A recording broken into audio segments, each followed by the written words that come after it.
कर्म फल भोगना ही पड़ता है। एक राजा बड़ा धर्मात्मा, न्यायकारी और परमेश्वर का भक्त था। उसने ठाकुर जी का मंदिर बनवाया और एक ब्राह्मण को उसका पुजारी नियुक्त किया। वह ब्राह्मण बड़ा सदाचारी, धर्मात्मा और संतोषी था। वह राजा से कभी कोई याचना नहीं करता था। राजा भी उसके स्वभाव पर बहुत प्रसन्न था। उसे राजा के मंदिर में पूजा करते हुए 20 वर्ष गुजर चुके। उसने कभी भी राजा से किसी प्रकार का कोई प्रश्न नहीं किया। राजा के यहाँ एक लड़का पैदा हुआ। राजा ने उसे पढ़ा लिखा कर विद्वान बनवाया और बड़ा होने पर उसकी शादी एक सुंदर कन्या के साथ करा दी। शादी करके जिस दिन राजकन्या को अपने राजमहल में लाए, उस रात्रि में राजकुमारी को नींद न आई। वह इधर उधर घूमने लगी। जब अपने पति के पलंग के पास आई तो क्या देखती है कि हीरे जवाहरात जड़ित मूठे वाली एक तलवार पड़ी है। जब वह उस राजकन्या ने देखने के लिए वह तलवार म्यान से बाहर निकाली, तब क्षीण धार वाली और बिजली के समान प्रकाश वाली तलवार देखकर वह डर गई। वह डर के मारे उसके हाथ से तलवार गिर पड़ी और राजकुमार की गर्दन पर जाकर लगी। राजकुमार का सिर कट गया और वह मर गया। राजकन्या पति के मरने पर बहुत शोक करने लगी। उसने परमेश्वर से प्रार्थना की कि हे प्रभु, मुझसे अचानक यह पाप कैसे हो गया। पति की मृत्यु मेरे ही हाथों हो गई।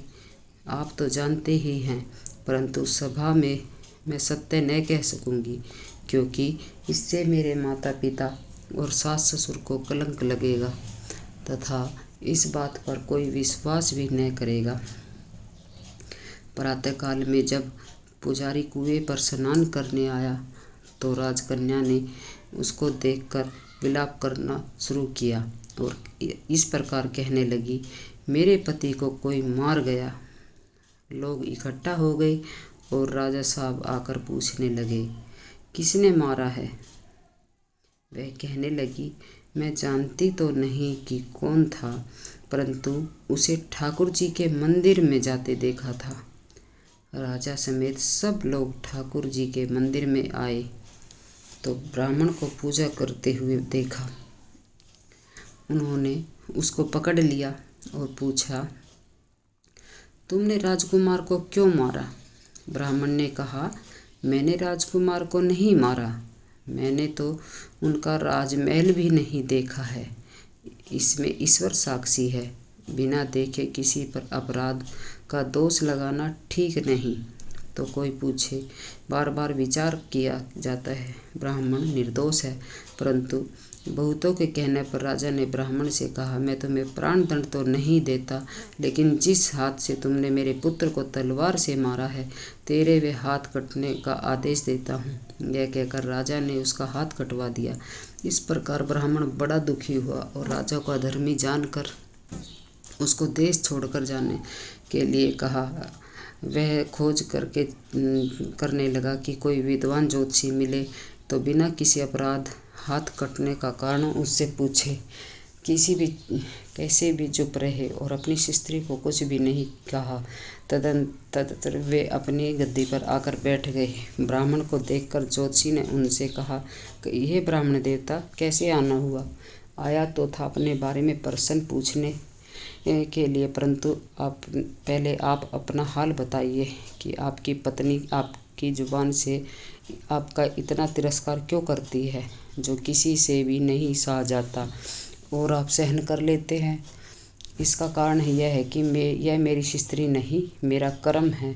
दुनिया में जिसको भी देखो वो अर्थात भाई, पुत्र, शिष्य, पिता, गुरु, संबंधी, जो कुछ भी है सब अपना कर्म ही है। यह स्त्री नहीं, मेरा किया हुआ कर्म ही है और यह भोगे बिना कटेगा नहीं। अस्मेघ भोक्ताय कर्म कृता कर्म शुभम न भुक्त चिंते कर्म कलफ कोटि रिपि।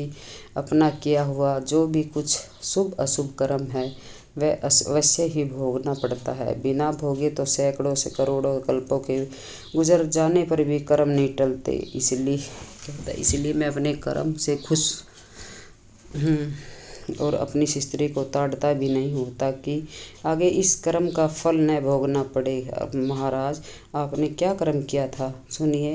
पूर्व जन्म में मैं कौवा था और मेरी स्त्री गधी थी। इसकी पीठ पर फोड़ा था। फोड़े को पीड़ा से यह बड़ी दुखी थी और कमज़ोर भी थी। डरते बाहर नहीं निकलती थी, इसलिए मैं इसको ढूंढता फिरता था और जहाँ भी मिले उसे दुखी करता था। आखिर मेरे द्वारा बहुत सताए जाने पर यत्र होकर एक गांव से 10-12 मील दूर जंगल में चली गई। वहाँ गंगा जी के किनारे सघन वन में हरा भरा घास खाकर और मेरी चोटों से बचकर सुखपूर्वक रहने लगी। लेकिन मैं इसके बिना नहीं रह सकता था। इसको ढूंढते ढूंढते मैं भी उसी वन में जा पहुंचा और वहाँ इसे देखते ही मैं इसकी पीठ पर जोर जोर से चोंच मारी तो मेरी चोंच इसकी हड्डी में चुभ गई।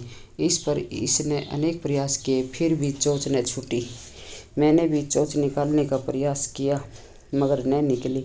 पानी के भय से ही यह दुष्ट मुझे छोड़ेगा, ऐसा सोचकर वह गंगा जी में प्रवेश कर गई, परंतु वहाँ भी मैं अपनी चोंच निकाल न पाया।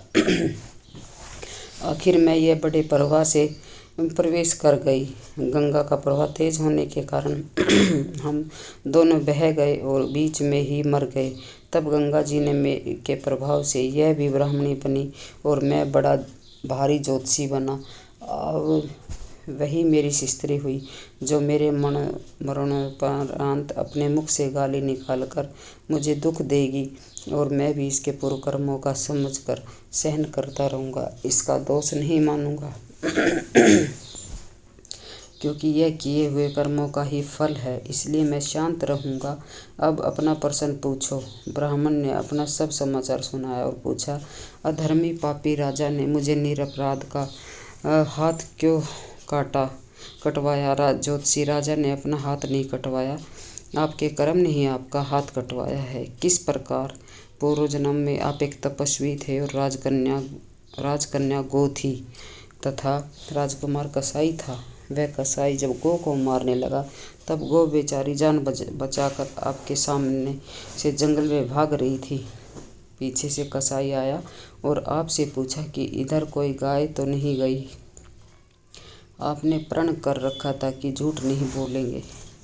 जिस तरफ गो गई थी उस तरफ आपने हाथ से इशारा किया तो उस कसाई ने जाकर गो को मार डाला। गंगा के किनारे वह उसकी चमड़ी निकाल रहा था। इतने में ही उस जंगल में शेर आया और गो वह हड्डियाँ खाने लगा। गंगा जी के प्रताप से कसाई को राजकुमार और गौ कन्या राजकन्या का मिला। पूर्व जन्म के किए हुए कर्म ने एक रात्रि के लिए उन दोनों को इकट्ठा किया, क्योंकि कसाई ने गो को हंसिया से मारा निश्चय था। इसी कारण राजकन्या के हाथों ने अन्याय ही तलवार गिरने से राजकुमार का सिर कट गया और वह मर गया। इस तरह अपना फल देकर कर्म निवृत्त हो गया। तुमने जो हाथ का इशारा रूप कर्म किया था उस पाप कर्म से तुम्हारा हाथ कटवा दिया। इसमें तुम्हारा ही दोष है। कर्म अच्छे हो या बुरे भोगने ही पड़ते हैं। अगर आपको कहानी पसंद आए तो कहानी को लाइक शेयर सब्सक्राइब ज़रूर करें। जय माता दी।